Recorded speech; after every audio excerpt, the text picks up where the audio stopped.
So basically what this involves is you set out to perform 6 new habits per day across the course of 21 days.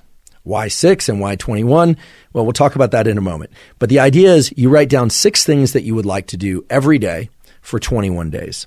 What phase of the day those things fall into? Well, that will depend on what they are and how they relate to those earlier phase 1, phase 2, phase 3. But for now, 21 days, 6 things per day.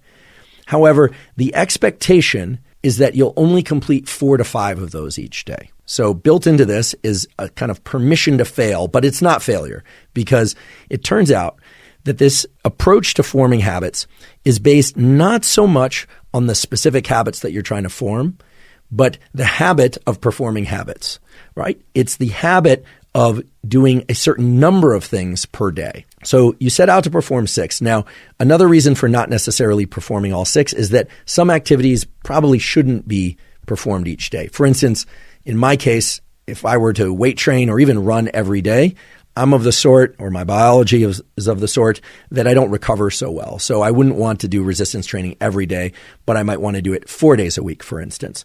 So by having 6 things in that list, I could shuffle out that particular activity on particular days of the week and simply do 4 or 5 other activities. So 21 days, you list out 4 to 5 things. So it might be zone 2 cardio, resistance training, sunlight viewing, writing. It could be journaling. It could be learning a language, mathematics. Again, this is going to vary depending on your particular goals and the habits that you're trying to create. But no more than 6, and the expectation is that you're not going to perform more than 4 to 5. If you miss a day, meaning you don't perform 4 to 5 things, there is no punishment.